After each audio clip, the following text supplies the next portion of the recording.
Саламатсыздарбы, кабарлардын күндүзгү чыгарылышы менен тааныштырып, түз эфирде мен Альбина Жолоева. Батирдин акысын төлөй албай калган жигит үйдүн ээсин өлтүрүп салган. Бул тууралуу Бишкек шаардык ички иштер башкармалыгынын маалымат кызматы билдирди.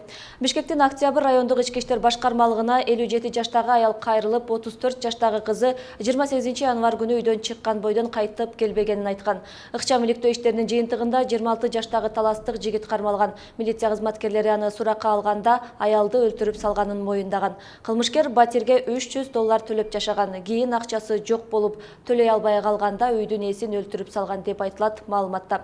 Кылмышкер маркумдун жансыз денесин Сокулук районуна алып барып, каналдын жанындагы камыштардын арасына ыргытып салганын айткан. Учурда маркумдун денеси аталган жерден табылды. Аталган кылмыш боюнча тергөө иштери уланып жатат. 17 февралда Кыргыз Республикасынын премьер-министри Темир Сариев Кыргыз Республикасындагы Россия Федерациясынын толук ыйгарым укуктуу элчиси Андрей Крутикону кабыл алды. Бул тууралуу өкмөттүн аппаратынан кабарлашты. Жолугушуунун жүрүшүндө Кыргыз-Орус кызматташуусунун актуалдуу маселелери талкууланды.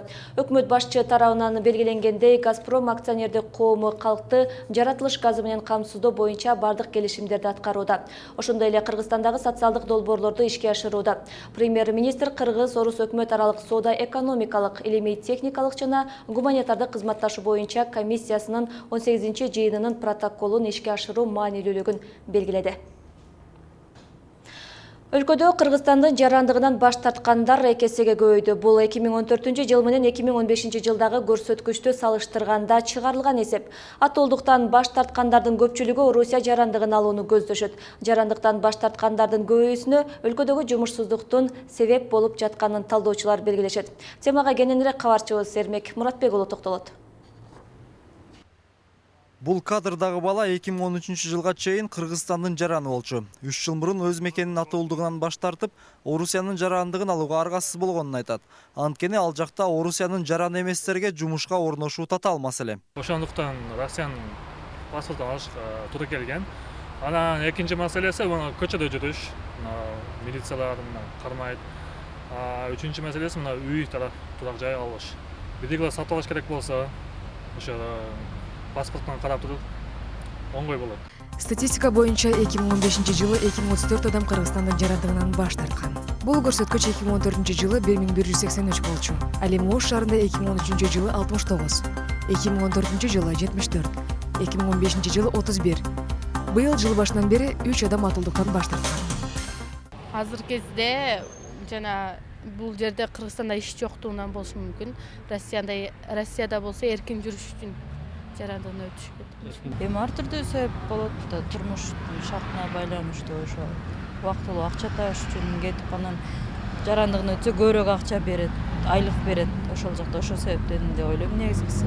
Кыргызстандын жарандыгынан чыгаруу жараяны 3 айдан 6 ай аралыгында жүргүзүлөт. Мыйзам боюнча кыргыз атуулдугунан чыгаруу же кабыл алуу укугу президентке гана берилген.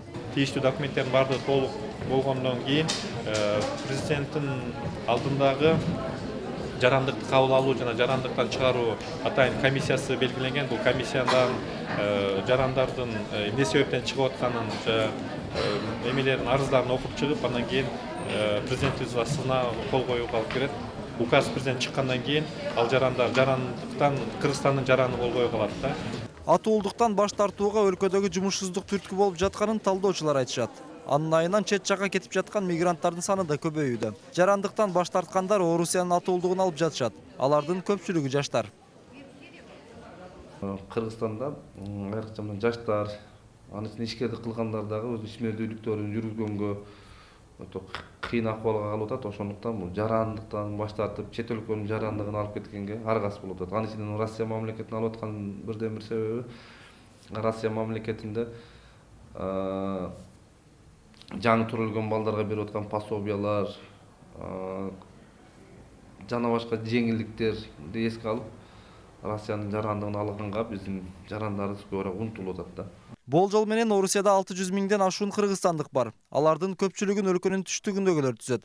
Талдоочулардын божомолунда ЭЭПке кирген соң кыргызстандыктар оңой эле Орусияга жумушка орношот деген менен ал жактын атуулдугун алгандар азайып кетпейт. Эрмек Муратбек уулу, Мунар Арызбек уулу, Ынтымак. Өлкө эгемендик алгандан бери 50 миңдей жаран атуулдуктан баш тарткан. Эрмек айтсаңыз, Кыргызстандын жарандыгынан баш тартпай туруп деле Орусиянын атуулу болуп алгандар да барбы? Туура айтасыз, такталбаган маалыматтар боюнча Орусиянын жарандыгын алган мекендештерибиздин саны 400 миңдей болушу мүмкүн. Себеп дегенде аларда эки өлкөнүн тең паспорттору бар. Кошумчалай кетсек, ошол эле учурда Кыргызстандын атуулдугун алган жарандардын саны дагы 6 миңден ашуун 2015 жылы катталган. Альбина, сөз сизде. Рахмат кесиптеш.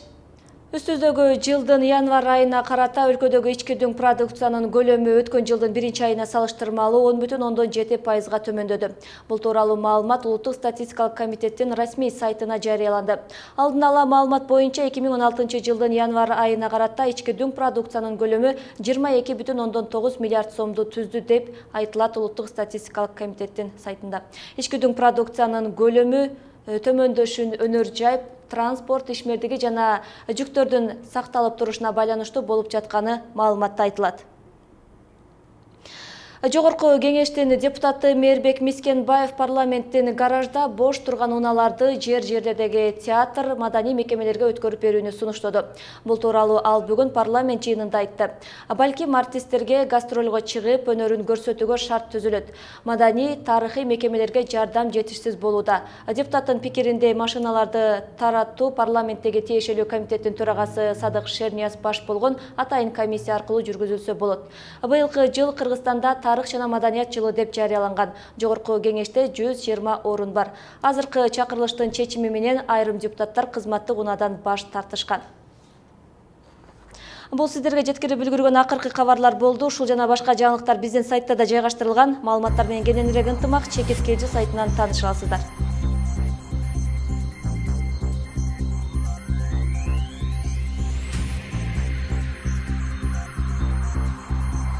Мен болсо сиздер менен коштошом. Саламатта калыңыздар.